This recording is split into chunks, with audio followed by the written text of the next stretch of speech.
इसी सेंटर में सभी को शुभकामनाएं हैं, सभी का दिन मंगलमय हो। और आज का तारीख है 7/2/2026, क्लास 9th है, विषय अर्थशास्त्र, अध्याय 1 है। अर्थशास्त्र में अध्याय 1 पढ़ेंगे हम लोग और चैप्टर का नाम है बिहार की एक गांव की कहानी। बिहार के एक गांव की कहानी के बारे में पढ़ेंगे और टॉपिक्स होगा फतेहपुर का अवलोकन। फतेहपुर का अवलोकन हम लोग करेंगे। इसका मतलब यह हुआ कि फतेहपुर हम लोग जा करके उसके बारे में हम लोग उस विशेष जानकारी प्राप्त किए हो, तो उसके बारे में हम लोग जानेंगे। इसके पहले हम लोग एक मोटिवेशनल शायरी को देख लेते हैं। हर अंधेरे के बाद सवेरे आता है, हर अंधेरे के बाद सवेरे आता है, जो मेहनत करे वो मुकाम पाता है, जो मेहनत करे वो मुकाम पाता है। रुकने से कुछ नहीं बदलता, रुकने से कुछ नहीं बदलता, जो रुकता है वही आगे बढ़ता है, जो चलता है वही आगे बढ़ता है। थैंक यू प्यारे बच्चों। आज हम लोग बिहार की स्थिति के बारे में पढ़ेंगे और सबसे पहले हम लोग ये जानेंगे फतेहपुर का नाम फतेहपुर क्यों पड़ा, आखिर कारण होगा कुछ, उसके बीच कुछ रहस्य होगा। इसी कारण से फतेहपुर का नाम फतेहपुर ही पड़ा। और अवलोकन इसका हम लोग जानेंगे कि फतेहपुर का नाम, प्यारे बच्चों क्वेश्चन यदि पूछेगा फतेहपुर नाम क्यों पड़ा, नाम फतेहपुर गांव का नाम कैसे पड़ा, तो लिखना है प्यारे बच्चों इसका उत्तर में। एक स्वतंत्रता सेनानी, स्वतंत्रता सेनानी सेनानी जिसका नाम था फतेश्वर नारायण सिंह। एकता सेनानी जिसका नाम था फतेश्वर जिसका नाम था फतेश्वर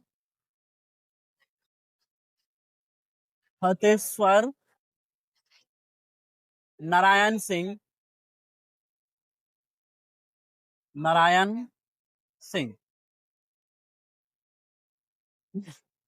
फतेहपुर गांव का नाम कैसे पड़ा, तो एक स्वतंत्र सेनानी था जिसका नाम था फतेश्वर नारायण सिंह। यह व्यक्ति एक ऐसा व्यक्ति था जो कर्मठ था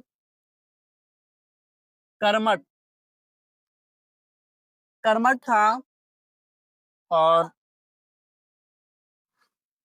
आदर्श था, कर्मठ, आदर्श एवं सत्य एवं अहिंसा के मार्ग पर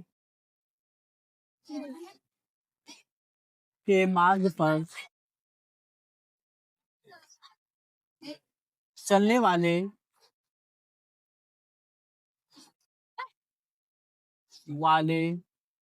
व्यक्ति के नाम पर ये फतेहपुर गांव का नाम एक स्वतंत्रता सेनानी के नाम पर पड़ा, फतेश्वर गांव। समझ में आ गया कि इसका नाम कैसे पड़ा, ठीक ना। तुम लोग इतना हल्ला क्या करता, मन क्या था, चालू है। तो फतेहपुर गांव का नाम कैसे पड़ा हम लोग इसके बारे में जान गए। सबसे पहले ये बात करेंगे प्यारे बच्चों बिहार की स्थिति। बिहार कब बंगाल से अलग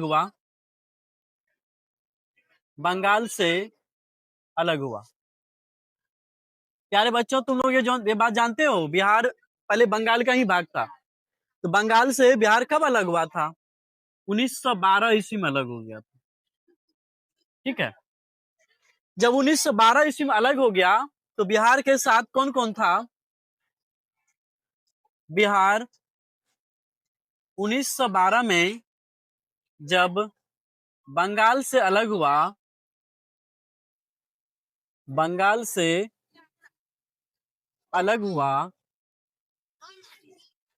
तो बिहार के साथ कौन कौन था? बिहार के साथ कौन कौन राज्य थे? कौन कौन राज्य जुड़े थे? जुड़े थे। तो कौन कौन राज्य जुड़े हुए थे? उड़ीसा,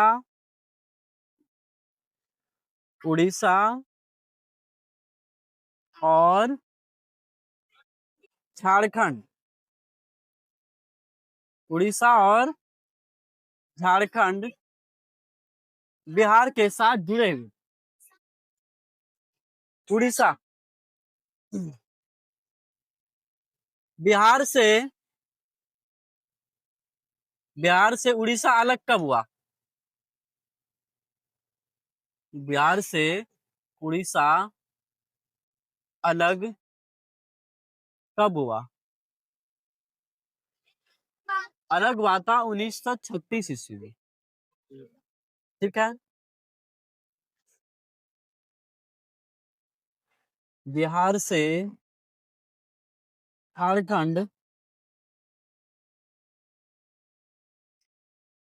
अलग हुआ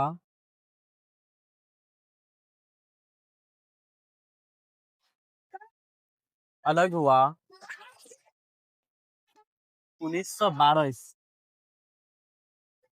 1912 में अलग हुआ। ठीक है।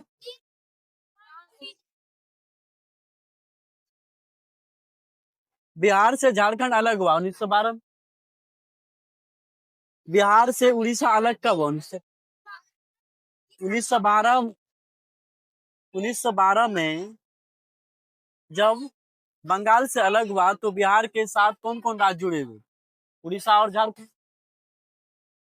बिहार दिवस कब मनाया जाता है? दिवस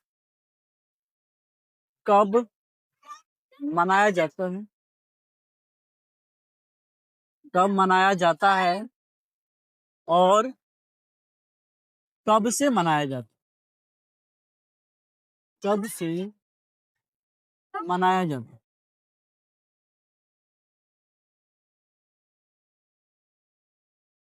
कब से मनाया जाता है?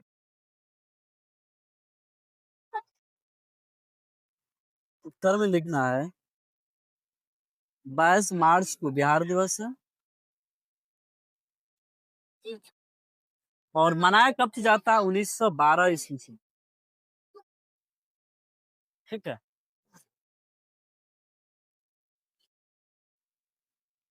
प्यारे बच्चों, जब हम जो बिहार के गांव की कहानी पढ़ेंगे तो गांव की कहानी पढ़ किसके रहे हैं? फतेहपुर गांव।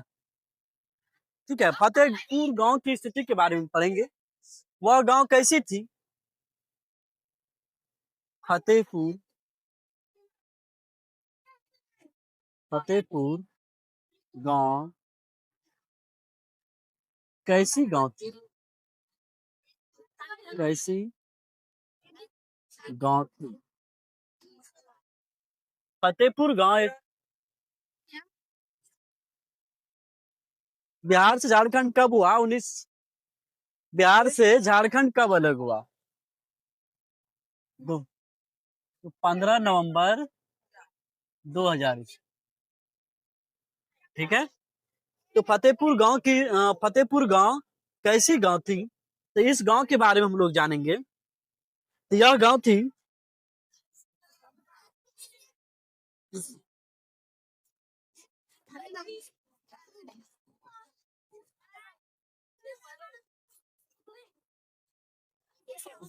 यह गांव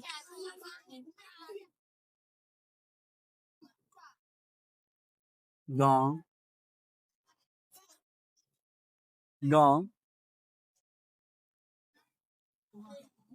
गरीब उस समय गरीब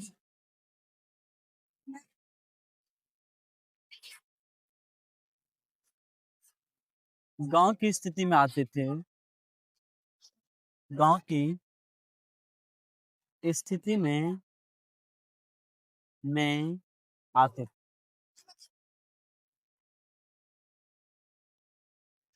कहेगा फतेहपुर गांव, फतेहपुर गांव के संसाधन कैसी थी? संसाधन कैसी थी?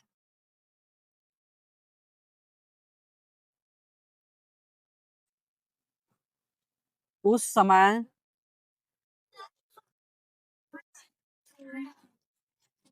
गांव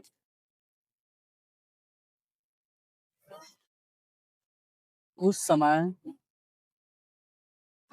गांव में जीविका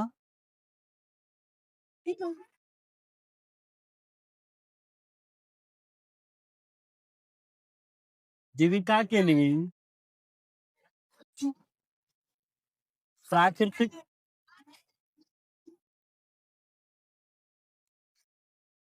प्राकृतिक संसाधन पर निर्भर था। संसाधन पर निर्भर था।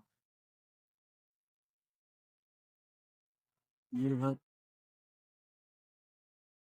प्यारे बच्चों, कहेगा फतेहपुर गांव का संसाधन कैसी थी, तो लिखना है उसका संसाधन जो था उस समय गांव में जीविका के लिए प्राकृतिक संसाधन पर निर्भर था और वह गांव गरीब गांव की स्थिति में आते थे। प्यारे बच्चों, तो हम लोग इसको मिटा दें, थोड़ा सा मिटाएं ऊपर।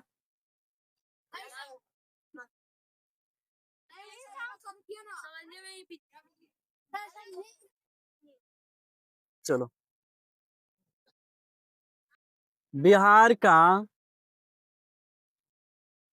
की राजधानी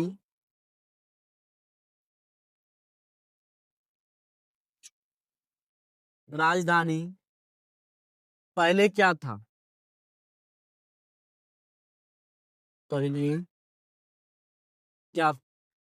बिहार की राजधानी पहले था पाटलिपुत्र। क्या नाम था? पाटलिपुत्र। बिहार का पहले प्राचीन समय में, लिख दो, प्राचीन लिख दो, पहले या प्राचीन। बिहार की राजधानी पहले क्या? पाटलिपुत्र था पहले, या इसको लिख दो प्राचीन।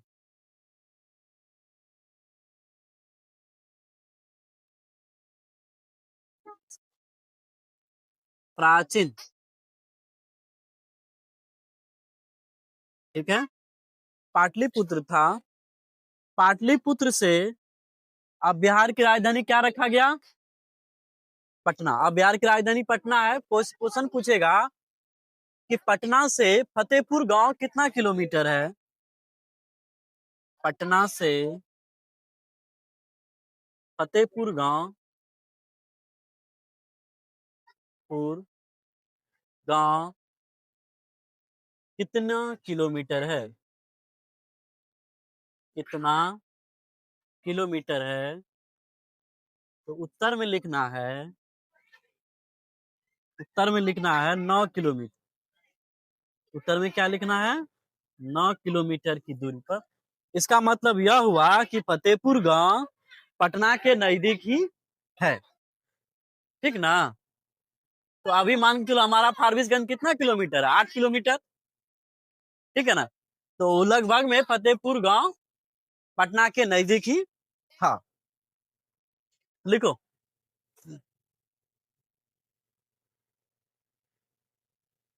प्यारे बच्चों, ये क्वेश्चन ये भी आ सकता है, फतेहपुर गांव का नाम फतेहपुर कैसे पड़ा? तो लिखना है एक व्यक्ति के नाम से, उसका नाम था फतेश्वर नारायण सिंह, उसी के नाम पे फतेहपुर गांव नाम पड़ा। व्यक्ति के नाम पे ही उसका नाम पड़ा है फतेहपुर गांव, ठीक है? फतेहपुर गांव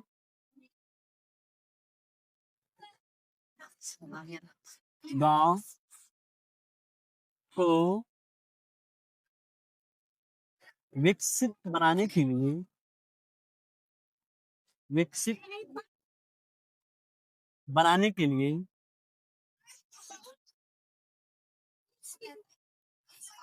कि उस समय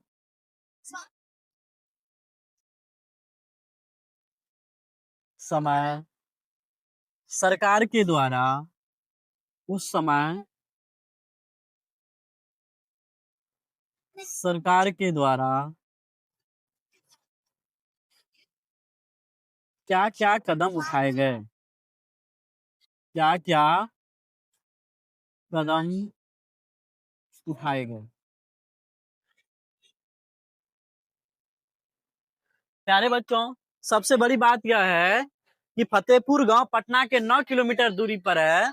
इसीलिए सरकार को बहुत जरूरी पड़ गया कि उस गांव को कैसा गांव बनाया जाए, विकसित गांव बनाया जाए। कैसा गांव बनाया जाए? विकसित गांव। यदि मान के चलो सरकार के जो भारत की यानी बिहार की जो राजधानी है कि नहीं, बिहार की राजधानी के नजदीक होने के कारण इस गांव को विकसित बनाना सरकार को मजबूरी था। ठीक है ना। तो विकसित बनेगा कैसे? उसको विकसित बनाने के लिए सरकार के द्वारा शिक्षा, सबसे पहले विद्यालय,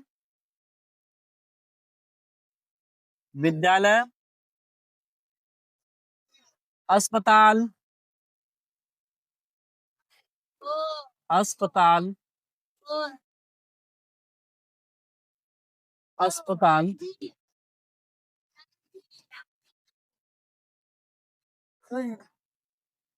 कारखाना, कारखाना,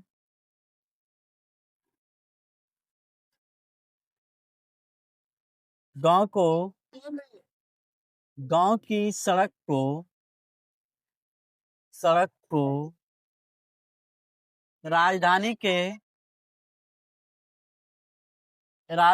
के मुख्य सड़क से जोड़ना, मुख्य सड़क से जोड़ना,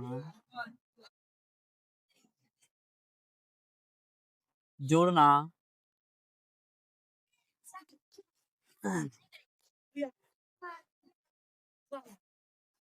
जोड़ना,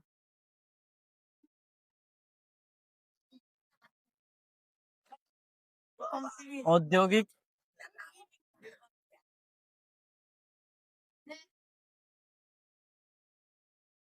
प्रशिक्षण कॉलेज,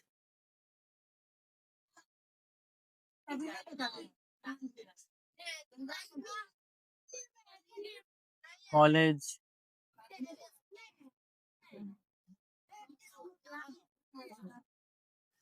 बनना,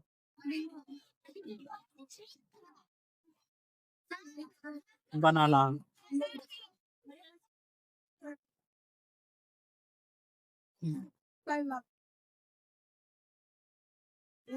कृषि एवं व्यवसाय को बढ़ावा देना, बढ़ावा देना, देना, नदी,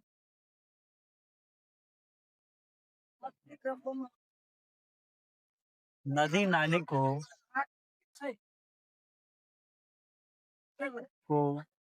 विकसित करना, विकसित करना।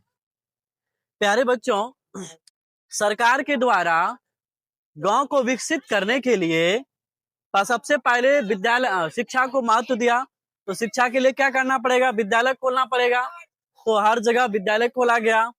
उसके बाद स्वास्थ्य को अच्छा बनाने के लिए क्या खोला गया? अस्पताल खोला गया। अस्पताल खोला गया उसके अच्छे स्वास्थ्य को देने के लिए। उसके बाद कारखाना, वहां के जो जितने भी बेरोजगार लोग होंगे कारखाना में उसको क्या काम दिया जाएगा, है कि नहीं? काम करेंगे और अपने जीविका का एक माध्यम बनाएंगे। गांव की सड़क को राजधानी की सड़क, मुख्य सड़क से जोड़ना। जो गांव में छोटे छोटे जो सड़क होते थे राजधानी के मुख्य सड़क से जोड़ा गया। औद्योगिक प्रशिक्षण कॉलेज खोला गया। जो बच्चे माध्यमिक शिक्षा प्राप्त कर लिया हो उसे औद्योगिक शिक्षा दी जाएगी, चाहे वो अच्छे स्किल डेवलप कर सके और अच्छे निर्माण निर्माण कार्य को बढ़ावा दे सके, इसके लिए उसको औद्योगिक प्रशिक्षण देने के लिए प्रशिक्षण कॉलेज खोला गया। उसके बाद कृषि एवं व्यवसाय को क्या किया गया? बढ़ावा दिया गया सरकार के द्वारा। कृषि को बढ़ावा कैसे देंगे? तो कृषि में आधुनिक संयंत्र जैसे ट्रैक्टर को विकसित करना। ट्रैक्टर में बहुत सारे उपकरण होते हैं, जाल होते हैं, कल्टी होते हैं, उसको विकसित किया गया ताकि आसानी से हल के बिना जल्दी से खेती कर सके, कृषि को कर सके किसान, और ज्यादा से ज्यादा कृषि कर सके। व्यवसाय को बढ़ावा दिया गया, छोटे छोटे दुकान, छोटे छोटे अनेक प्रकार के भिन्न दुकान को खोलने के लिए सरकार बढ़ावा दिया। और गांव में जो नदी था उस नदी नाले को क्या किया गया? सरकार के द्वारा विकसित किया गया। जितने नदी जो गंदगी पड़े हुए थे उसको साफ करवाया गया, और हर गांव में नली को क्या किया गया? विकसित किया गया, ताकि गंदा पानी को बाहर निकाला जा सके, बाहर छोड़ा जा सके। तो सरकार उस गांव को विकसित कराने के लिए इतने सारे माध्यम को अपनाया। ठीक है, लिखो। रुको तो आज। चलो, इसके अलावा फतेहपुर गांव को उपयुक्त विवरण, यदि कहेगा उपयुक्त, इसके अलावा कोई विवरण दे तो उपयुक्त विवरण था। उपयुक्त विवरण में जो उपयुक्त विवरण जो आधुनिकीकरण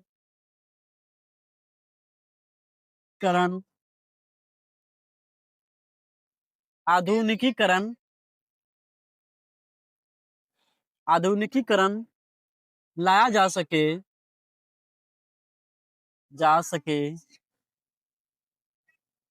जैसे बिजली, पानी, प्राथमिक स्वास्थ्य केंद्र, प्राथमिक स्वास्थ्य केंद्र,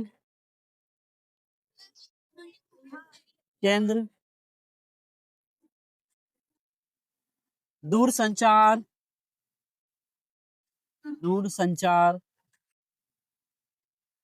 टेलीविजन,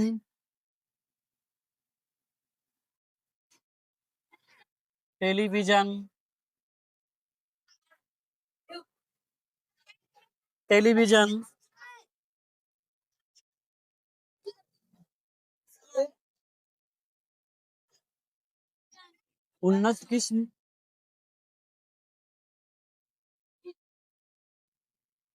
किस्म के आधुनिक संयंत्र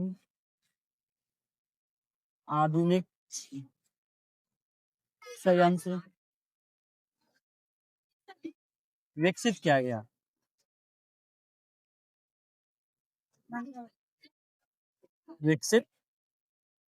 गया। देखो, फतेहपुर गांव को उपयुक्त विवरण जो आधुनिकीकरण लाया जा सके उसके लिए क्या लाया? बिजली लाया, पानी लाया, प्राथमिक स्वास्थ्य केंद्र को बढ़ावा दिया गया, दूर संचार को बढ़ावा दिया गया, टेलीविजन को बढ़ावा दिया गया, उन्नत किस्म के आधुनिक संयंत्र को विकसित किया गया। इतने सारे सरकार की प्राथमिकता थी उस गांव को बढ़ावा देने के लिए। देखो,